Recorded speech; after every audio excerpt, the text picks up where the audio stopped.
فرمایا کہ اس کے حضور استغفار کرو، وہ آسمان سے بارشیں نازل کرے گا، تمہیں بیٹے بھی دے گا، تمہیں مال بھی دے گا، لہلہاتے باغ بھی ہوں گے، چلتی نہریں بھی ہوں گی، معیشت کا پہیہ چل جائے گا اگر تم اللہ سے ڈرنے والے بن جاؤ گے۔ تو آج ہم کہتے ہیں یہ ہو فلاں ماہر اور فلاں شخص ہو تو پھر ہماری معیشت بہتر ہو سکتی ہے۔ اللہ نے کہا استغفار کرنا سیکھ لو، میں تمہارے لیے رحمتوں کے دروازے کھول دوں گا، رحمتوں کے در کشادہ کر دوں گا، پیچیدگیاں ختم ہو جائیں گی، مشکلیں آسان ہونے لگیں گی اگر تم اللہ سے ڈرنا سیکھ جو، اس کے حضور استغفار کرنا سیکھ جو۔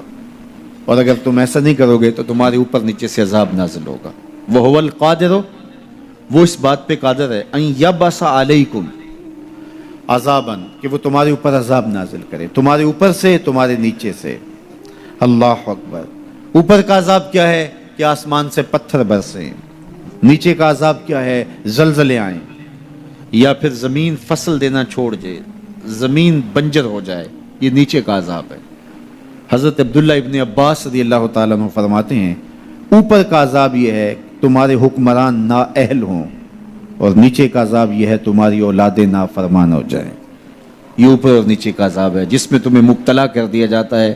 یہ کب ہوتا ہے؟ جب تم اللہ کے حکموں کے نافرمان ہو جاؤ۔ جب چند لوگ اللہ کے نافرمان ہو جاتے ہیں تو پھر ان چند لوگوں کو انفرادی اذیتوں میں اور مشکلات اور پیچیدگیوں میں مبتلا کیا جاتا ہے۔ لیکن جب کوئی قوم من حیث المجموع اللہ کے حکموں کو توڑتی ہے اور اس کے حکام سے روح گردانی کرتی ہے تو پھر پوری قوم کو مشقتوں میں، اذیتوں میں، تکلیفوں میں مبتلا کر دیا جاتا ہے۔ اس کا علاج کیا بتایا؟ استغفار۔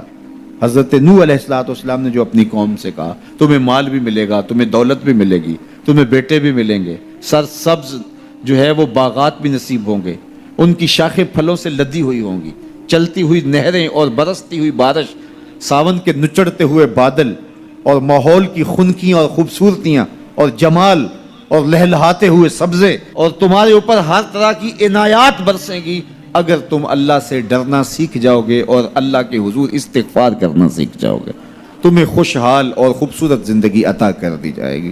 اللہ اکبر۔ لیکن اگر تم ایسا نہیں کرو گے تو تمہاری معیشت تنگ کر دی جائے گی۔ استغفار کریں، تقوی کے خوگر ہو جائیں، شکر کرنے کی عادت ڈالیں۔ جو شکر کرتے ہیں اللہ تعالیٰ ان کو اور زیادہ عطا فرماتا ہے، دنیا میں بھی اور آخرت میں بھی۔ اس طرح دوسروں کی پریشانیاں دور کریں، اللہ آپ کی پریشانیاں دور کرے گا۔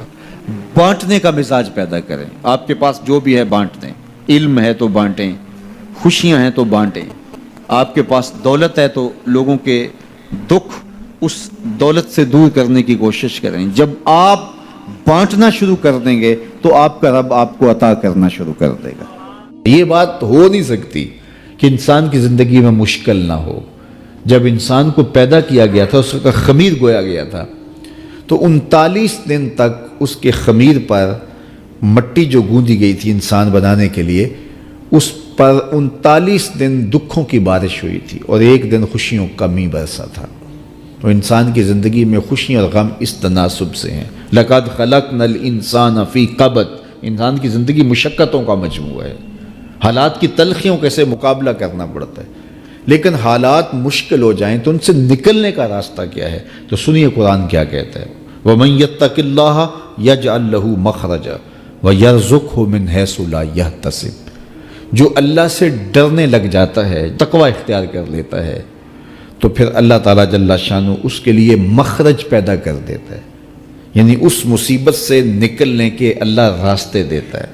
یہ اس شخص کا مقصوم ہے جو اللہ سے ڈرتا ہے۔ اس پر مشکلات اس پہ بھی آتی ہیں، یہ نہیں کہ اس پہ مشکلات نہیں آتی، زندگی کی مشکلات کا وہ بھی شکار ہوتا ہے، لیکن جو ہی مشکلات آتی ہیں ان مشکلات سے نکلنے کا اللہ اسے راستہ بھی عطا کر دیتا ہے۔ اور دوسری بات، وَيَرْزُقْهُ مِنْ حَيْثُ لَا يَحْتَسِبُ، اللہ اس کو وہاں سے رزق دیتا ہے جہاں سے اسے گمان بھی نہیں ہوتا، وہاں سے رزق دے دیتا ہے۔ بندہ تو یہ کہتا نا کہ مجھے یہاں سے ملے گا، یہاں سے، ایک بندے کی منصوبہ بندی ہے، لیکن جو اللہ سے ڈرنے والا ہوگا اللہ اس کو وہاں سے رزق دے گا جہاں اسے گمان بھی نہیں ہوگا، خیال بھی نہیں ہوگا کہ یہ راستہ بھی حصول رزق کا ہو سکتا ہے۔ تو یہ میرے رب کا وعدہ ہے اور میرے رب کے وعدے سچے ہیں۔ تو جب تم اللہ سے ڈرنے لگو گے تو یہ تخت و تاج، یہ دنیا کی عزتیں، یہ تمہارے قدموں میں ہوں گی۔ اس سے ڈرنے کا نتیجہ ہے جو تمہارا رب تمہیں عطا فرمائے گا۔ حضرت عمر رضی اللہ تعالیٰ عنہ کی خدمت میں ایک شخص آیا، اس نے کہا میرے ہاں اولاد نہیں ہے، تو آپ نے کہا استغفار پڑھا کرو۔ ایک دوسرا شخص آیا کہ صاحب بارشیں نہیں ہوتی، فرمایا استغفار پڑھا کرو۔ تیسرا شخص حاضر خدمت ہوا اور کہا کہ ہمارے ہاں قحط کا عالم ہے، فرمایا کہ استغفار پڑھا کرو۔ تو کوئی پاس بیٹھا تھا، اس کے اٹھ کے جانے کے بعد کہا کہ مختلف لوگ مختلف سوال لے کر آئے اور آپ نے ایک ہی جواب دیا کہ استغفار پڑھا کرو۔ تو کہا میں نے اپنے طرف سے تھوڑا دیا، یہ تو میرے رب کا فرمان ہے۔ کہا وہ کیسے؟ کہا سورہ نوح پڑھو، فَقُلْتُ اسْتَغْفِرُوا رَبَّكُمْ۔